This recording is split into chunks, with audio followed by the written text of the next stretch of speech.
نحمدہ و نصلی علی رسولہ الکریم اما بعد فاعوذ باللہ من الشیطان الرجیم بسم اللہ الرحمن الرحیم رب اشرح لی صدری ویسر لی امری واحلل عقدۃ من لسانی یفقہوا قولی رب یسر ولا تعسر وتمم بالخیر اللہم فقہنا فی الدین۔ سورۃ البقرہ آیت نمبر 191۔ لفظی ترجمہ، روٹ ورڈ اور تفسیر۔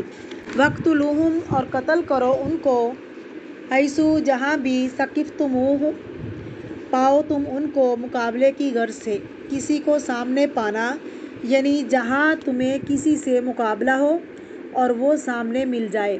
وَأَخْرِجُوهُمْ اور نکالو ان کو، من حیث جہاں سے، اخرجوکم انہوں نے تم کو نکالا، والفتنۃ اور فتنہ، اشد زیادہ سخت ہے۔ فتنے کا لفظ فاتح نون سے ہے، آزمائش میں ڈالنا۔ اصل میں سونے کو پگھلا کر اس کا میل کچیل نکالنے کے لیے لفظ ہوتا ہے، لیکن اس کے کئی ایک معنی آتے ہیں۔ اشد زیادہ شدید ہے، من القتل قتل سے، ولا اور نہ، تقاتلوہم تم لڑو ان سے، عند المسجد الحرام مسجد حرام کے پاس۔ اب مسجد حرام کو مسجد حرام کیوں کہتے ہیں؟ اس کی حرمت کی وجہ سے، حتیٰ یہاں تک کہ یقاتلوکم وہ لڑیں تم سے، فیہ اس میں مسجد حرام میں۔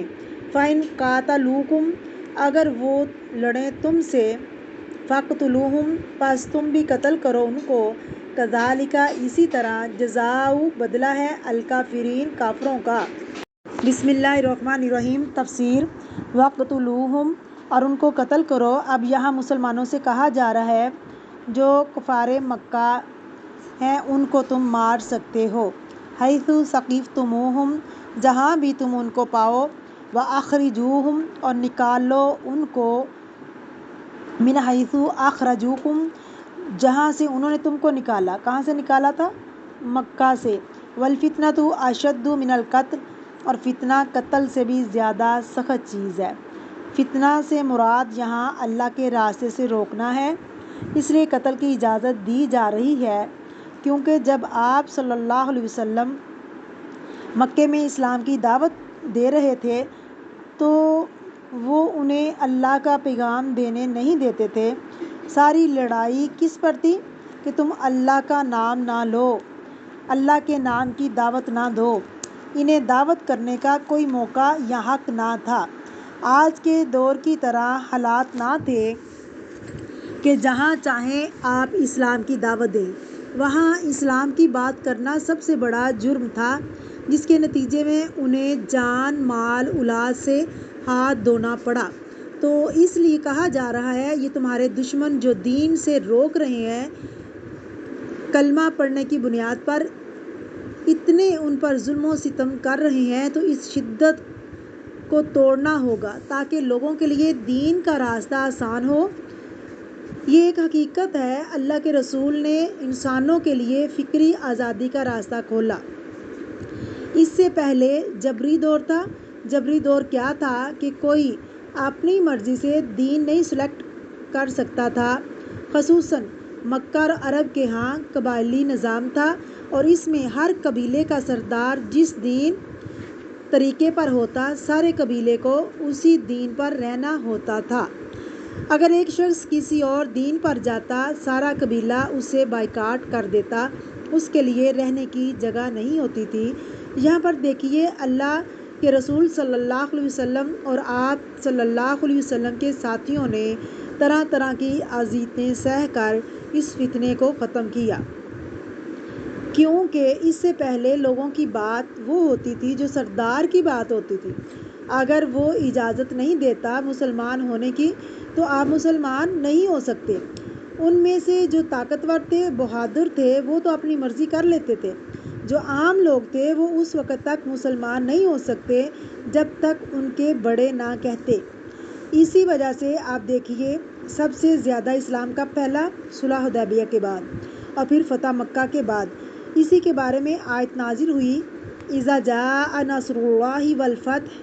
کون سی فتح؟ فتح مکہ، کیونکہ فتح مکہ کے بعد مسلمان اس پر عمل کرنے کے قابل ہو گئے کہ جہاں سے انہیں نکالا گیا تھا، اب وہ ان کو وہاں سے نکال سکتے تھے، لیکن ہوا یہ کہ جو اکثریت دبی بیٹھی تھی وہ مسلمان ہو گئی، سوائے چند لوگوں کے جو پکڑے گئے۔ کچھ بھاگ گئے، انگلیوں پر گنی جا سکتی تھی تعداد ان کی، باقی سب جو دل میں ایمان چھپائے ہوئے تھے۔ یوں ہی ڈر ختم ہوا، اس وقت سب اسلام میں داخل ہو گئے۔ اس کے بعد نبی صلی اللہ علیہ وسلم واپس گئے تو 9 ہجری کا سال ہے۔ وہ کون سا سال ہے؟ عام الوفود۔ پورا عرب سے قبیلوں کے قبیلے، وفد کے وفد وہاں نبی کریم صلی اللہ علیہ وسلم کی خدمت میں حاضر ہوئے اور مسلمان ہو گئے۔ جب آپ خطبہ حجۃ الوداع کے موقع پر حج کرنے کے لیے تشریف لے گئے تو 1 لاکھ سے زائد لوگ آپ کے ساتھ تھے۔ لاکھ کہاں تھے پہلے؟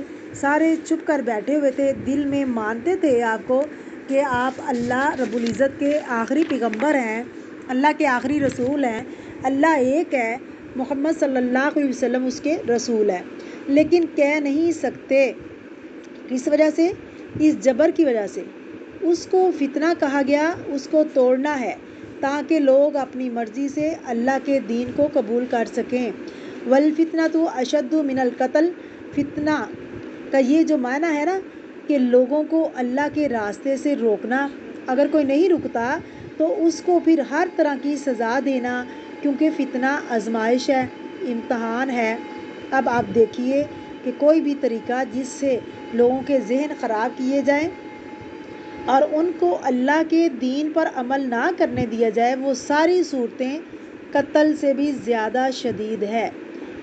ایک تو ہے فزیکلی کسی پر ظلم کرنا، جبرن کرنا، ایک یہ ہے کہ ویسے تو نہیں پکڑا لیکن ذہن پکڑے ہوئے ہیں، دماغ جکڑے ہوئے ہیں۔ بعض دفعہ فکری جبر ہوتا ہے کہ یہی سوچ سب کی سوچ ہونی چاہیے، جو سوچ کے خلاف ہوئے وہ سب مجرم ہیں۔ یہ بھی ایک فتنہ ہے۔ ہر دور کے فتنے مختلف ہوتے ہیں، یہ انسانوں کے لیے شدید ترین چیز ہے، کیونکہ اللہ تعالیٰ نے انسانوں کو آزاد پیدا کیا ہے اور سوچنے کے لیے کہا ہے۔ ہر کوئی کسی کے سوچنے پر پابندی لگا دے تو اس کو تو کہہ دیا جاتا ہے کہ یہ برین واش ہو گیا ہے۔ جب تک تم میرے طریقے پر نہیں سوچتے تمہیں برین واش کر دیا گیا۔ وَلَا تُقَاتِلُوهُمْ، اور نہ تم ان سے جنگ کرو، عند المسجد الحرام، مسجد حرام کے پاس یعنی مکہ میں جنگ نہیں کرو، حَتَّى يُقَاتِلُوكُمْ فِيهِ، حتیٰ کہ وہ تم سے جنگ کریں اس میں۔ اگر وہ جنگ کریں پھر تمہیں جنگ کرنے کی اجازت ہے۔ فَاقْتُلُوهُمْ، تو تم ان کو قتل کرو۔